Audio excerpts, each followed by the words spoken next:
Olá, meus queridos, muito boa noite. Hoje é uma quinta-feira, dia 13 de agosto de 2020. Eu quero levá-los a mais um instante onde podemos falar sobre a palavra do Senhor. Hoje, quero convidá-lo e convidá-la para que abramos nossas Bíblias em 1 Coríntios, capítulo 3, do versículo de 1 ao versículo de 9, durante a exposição faremos a leitura. Neste trecho da carta de Paulo, sua primeira carta aos Coríntios, ele trata de um assunto já mencionado no capítulo 1, verso 12. Lá lemos o seguinte, Pois a vosso respeito, meus irmãos, fui informado pelos da casa de Cloe, de que há contendas entre vós. Eu li o verso 11, o 12. Refiro-me ao fato de cada um de vós dizer: eu sou de Paulo, e eu de Apolo, e eu de Cefas, e eu de Cristo. Bem, do que é que nós estamos então tratando aqui? De um dos maiores problemas presentes na vida da igreja e que em muito se assemelha com as nossas igrejas hoje. A existência de grupos dentro da igreja ou de igrejinhas dentro da igreja. No verso 4, Paulo cita pelo menos dois desses grupos. Capítulo 3, verso 4. Quando, pois, alguém diz, eu sou de Paulo, e outro, eu de Apolo, não é evidente que estáis seguindo os homens? Pois bem, como é que Paulo trata essa situação? Como é que ele mexe? Como é que ele lida com isso? Ele faz alguns movimentos. O primeiro está no verso de número 1. Vejam, ele diz assim: eu, porém, irmãos, não vos pude falar como a espirituais, e sim como a carnais, como a crianças em Cristo. Ele chama, em primeiro lugar, esses crentes de carnais e crianças em Cristo, ou seja, imaturos e inexperientes, e não como espirituais, ou não maduros, não experientes, ou não a caminho do amadurecimento e da perfeição. Em segundo lugar, olha o verso 2. Leite vos dei a beber, não vos dei alimento sólido, porque ainda não podíeis suportá-lo, nem ainda agora podeis, porque ainda sois carnais. Quando Paulo fala de crianças e fala de leite como alimento, o que ele está dizendo aqui é que ele tem que falar sobre coisas rudimentares à fé cristã, e não coisas mais sólidas, não coisas mais profundas. Olha o versículo 3. Porquanto, havendo entre vós ciúmes e contendas, não é assim que sois carnais e andais segundo o homem? Vejam, queridos, Paulo agora chega à raiz da questão com a denúncia de que eles são carnais, não espirituais e crianças. Ele fala aqui no verso de número 3, de que havia entre eles ciúmes e contendas. Veja, a carnalidade, a imaturidade, a criancice na fé dos coríntios se baseava no fato de que eles tinham ciúmes uns dos outros e, por causa disso, contendas, brigas, discussões.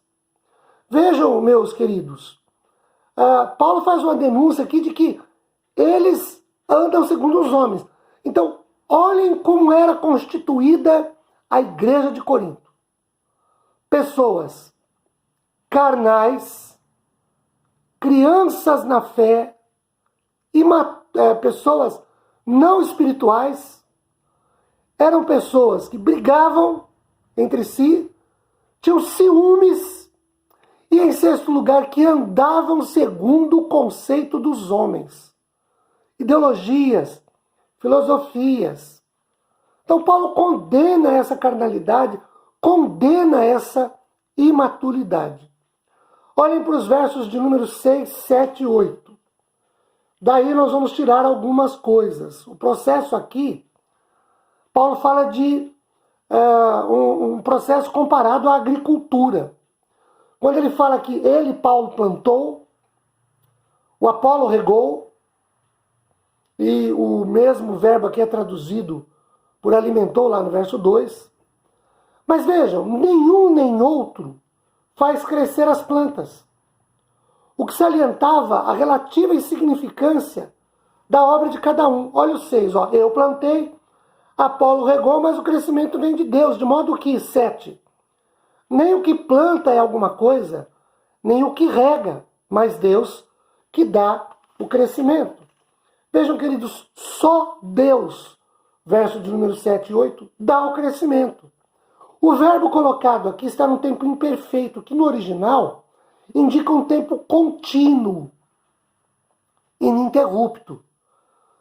Os verbos plantar e regar estão num tempo que nós não temos em português. O grego tem o tempo aoristo.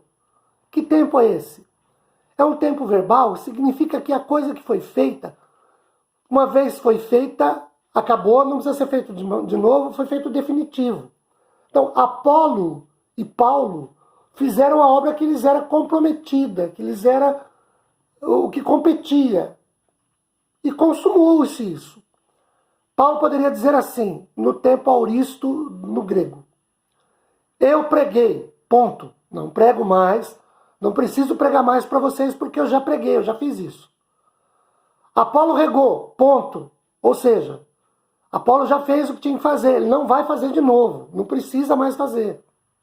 Agora, depois que, usando a ideia da agricultura, depois que eu plantei e Apolo regou, agora vem a fase de crescimento. Essa fase de crescimento, quem dá é Deus.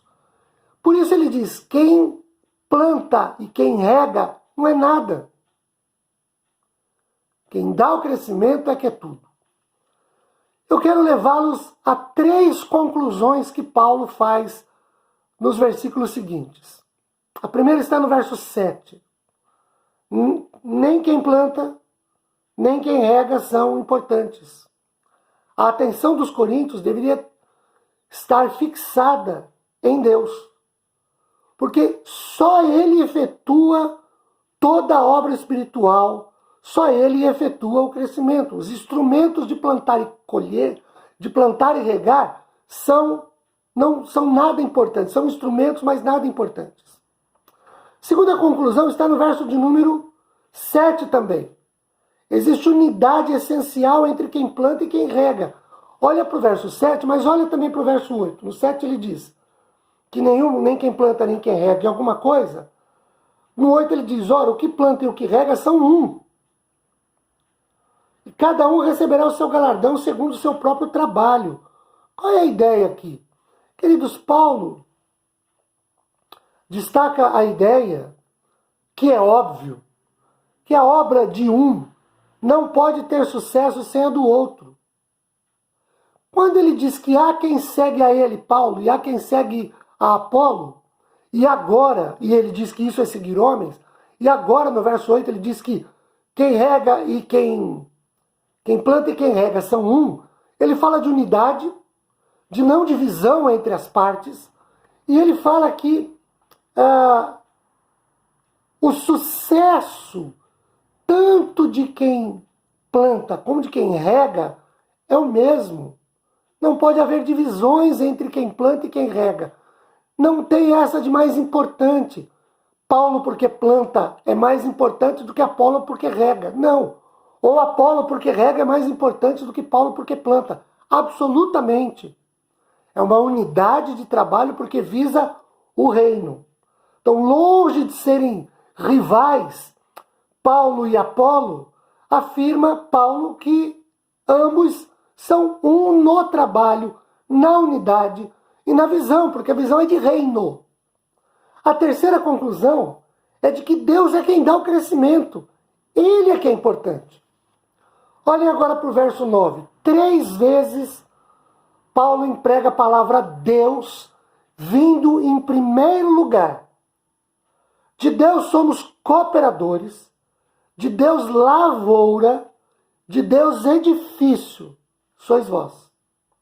O efeito que se pretende salientar aqui, de acordo com Paulo, é vigorosamente o fato de que os instrumentos, Paulo e Apolo, não têm importância. Ele ressalta isso. Tudo é de Deus. Todos pertencem a Deus. Ainda com as palavras cooperadores, lavoura, edifício, Paulo pode querer dizer que os coríntios são o campo ou o edifício em que Deus trabalha. Ou pode querer dizer que eles são a obra de Deus em cultivo e edificação. Então, qual é a mensagem de Paulo neste trecho? Ele constata a existência de grupinhos dentro da igreja. Ele aprova? Não. Reprova.